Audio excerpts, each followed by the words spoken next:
الحمد للہ رب العالمین والصلاة والسلام علی رسول الکریم اما بعد فاعوذ باللہ من الشیطان الرجیم بسم اللہ الرحمن الرحیم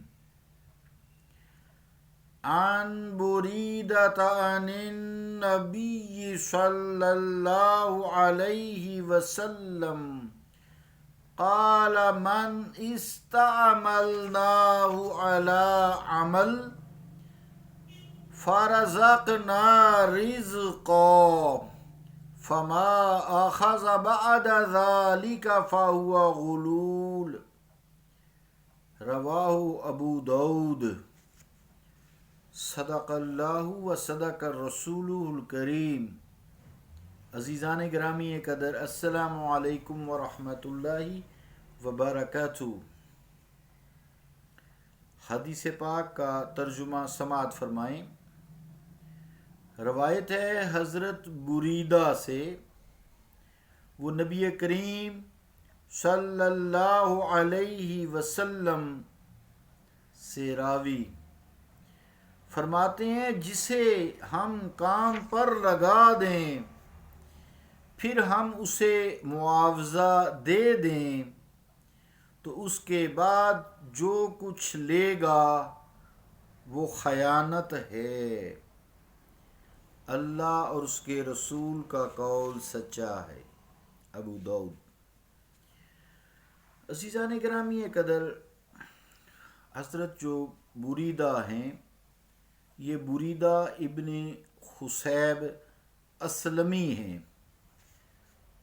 آپ بدر سے پہلے، یعنی جنگ بدر سے پہلے ایمان لائے تھے، مگر غزوہ بدر میں شریک نہ ہو سکے، البتہ بیت الرضوان میں شریک ہوئے تھے۔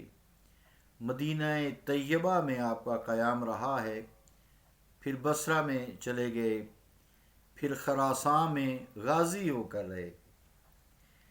یزید بن معاویہ کے زمانہ میں 62 ہجری میں آپ اس دار فانی سے دار بقا کی طرف سدھار گئے۔ انا للہ و انا الیہ راجعون۔ عزیزان گرامی قدر، حدیث پاک کا مفہوم سمجھنے کی کوشش کرتے ہیں۔ اس سے مراد یہ ہے کہ حضور کریم صلی اللہ تعالیٰ علیہ وآلہ وسلم جسے کام عطا کریں، کوئی کام ہو، جیسے جہاد کا کام ہے، تیر سیدھے کرنے ہیں، اس وقت کے حوالے سے گھوڑوں کی رکھوالی کرنی ہے، یا کوئی دوسرے قبائل کی طرف پیغام رسانی ہے، کوئی بھی کام ہو، چاہے وہ دینی ہو چاہے وہ دنیاوی ہو، اس کے بعد آپ صلی اللہ علیہ وآلہ وسلم اسے اس کا معاوضہ عطا کریں۔ پھر اگر وہ اس سے زیادہ کسی بھی طریقے سے لے لے جسے رسول کریم صلی اللہ تعالیٰ علیہ وآلہ وسلم نے فکس نہ کیا ہو، تو فرمایا کہ یہ خیانت ہے، مال میں خیانت ہے۔ بتانا مقصود آپ کا ہے، سنانا امت کو ہے کہ تا قیامت تک جب کوئی معاوضہ طے کیا جائے کسی کے ساتھ بھی، چاہے وہ تنخواہ کی شکل میں ہو چاہے وہ مزدوری کی شکل میں ہو، وہ اپنا ایمانداری سے پورا اتنا کام کرے تاکہ جو معاوضہ طے ہوا ہے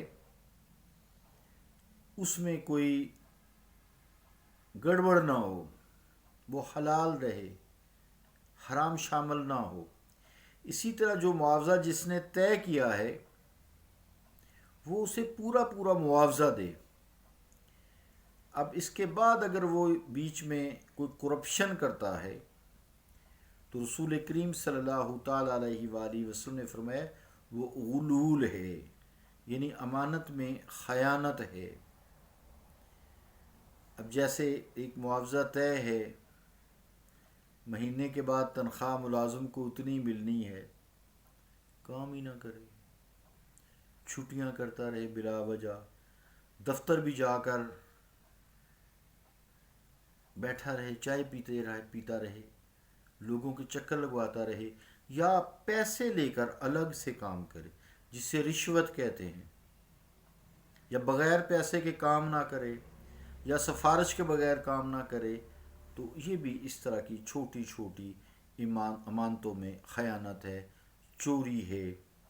پھر اور بھی اس طرح کئی قسم کی آپ لوگ مجھ سے بہتر جانتے ہیں، چھوٹی چھوٹی چوریاں ہیں۔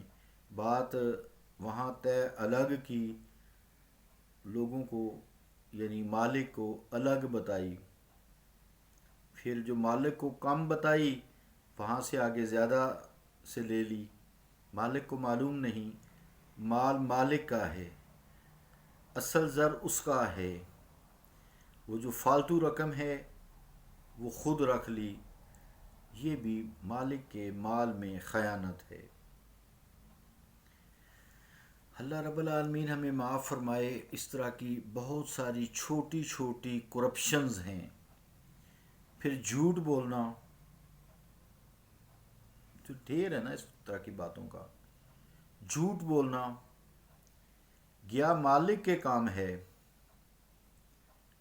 کرنا اپنا شروع کر دیا ہے، اب اس وقت میں خیانت آ گئی۔ یہ تو مالک کے پاس آ، یہ وقت جو تو نے اس کو 6 سے 8 گھنٹے یا جتنا بھی اس کے تو نے اس تنخواہ کے یا معاوضے کے عوض دیا ہے، اس نے تم نے اپنا وقت بیچا ہے تنخواہ کے عوض، اس کے وقت میں سے تو اپنے لیے کوئی وقت نکال رہا ہے، غلط کر رہا ہے، اپنے کام کر رہا ہے۔ اللہ رب العالمین ہمیں معاف فرمائے۔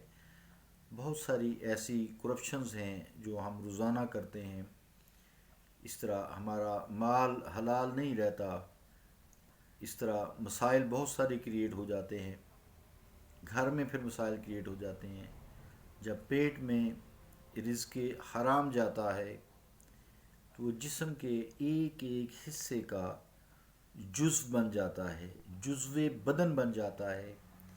وہی جب آنکھ میں جاتا ہے، آنکھ بے حیائی کی طرف اٹھتی ہے، غلط کاموں کی طرف اٹھتی ہے، رشوت کی طرف اٹھتی ہے، ناجائز کاموں کی طرف اٹھتی ہے۔ وہی زبان میں جاتا ہے، زبان سے حق بات نہیں نکلتی، وہی کانوں میں جاتا ہے، کان حق بات سننے کے لیے نہیں رہتے، نہ حق بات کو پسند کرتے ہیں۔ وہی رزق حرام ذہن میں جاتا ہے، ذہن کی سوچیں غلط ہو جاتی ہیں، وہی چیز دل میں جاتی ہے، پھر دل کی روحانی بیماری، یہ جو دوسری بیماریاں ہیں نا، یہ سٹنٹ اور یہ بائی پاس، یہ تو ہمیں دل کی بیماریوں کا ابھی تک پتہ نہیں چلا، کیونکہ اگر پتہ چلتا تو اور کیا ہوتا۔ اس لیے یہ ادھر بھی بڑا گڑبڑ ہے، کیونکہ میں ڈاکٹر ہوں، ساتھ ادھر بھی بڑی گڑبڑ ہے، کیونکہ اللہ تعالیٰ نے کہ الا بذکر اللہ تطمئن القلوب، سنو کہ اللہ کے ذکر میں اطمینان ہے۔ تو جو دل اللہ کے ذکر سے اطمینان پکڑ گیا ہے وہ بیمار تو نہیں ہے نا۔ بہرحال ہماری ریسرچز چونکہ کافروں کی ہیں، ہمیں اپنوں ہی نے تعلیم نہ لینے دی، بس کہہ دیا کہ انگریزی پڑھنا ہی شرک ہے، کیا کہہ سکتے ہیں۔ اللہ رب العالمین ہمیں سمجھ عطا فرمائے۔ اب چونکہ وقت پورا ہوا، بس یہ سمجھ لیں جو معاوضہ طے ہوا ہے اتنا ہی مالک کی مرضی کے ساتھ اگر لیا جائے وہی دیتا ہے، اسی میں برکت ہے، تھوڑے میں برکت ہو جاتی ہے۔ اور اگر حرام کی طرف رجوع کیا جائے تو سچی بات تو یہی ہے کہ نسلیں کی نسلیں خراب ہو جاتی ہیں۔ چھوٹی سی ایک بات کرتا چلوں، حرام اوپر سے بظاہر وافر مقدار میں آتا ہے، سمجھ لیں یہ ایک مٹی ہے، ایک پیپا ہے، ایک کنستر ہے، ایک برتن ہے، اس میں بڑے برتن میں بھرتا جاتا ہے، نیچے سے ایک سوراخ ہوتا ہے، کہیں نہ کہیں ضائع ہوتا جاتا ہے۔ پانی کی ٹنکی ہو نا تو اس کے سوراخ ہو تو بے شک قطرہ قطرہ ٹپکتا رہے تو ضائع ہوتا ہے، خراب ہوتا ہے، خراب کرتا ہے۔ آگے ساری باتیں آپ سوچ لیں۔ صلی اللہ تعالیٰ علی رسول خیر خلقہ محمد وعلی آلہ وصحبہ اجمعین۔ برحمتک یا ارحم الراحمین.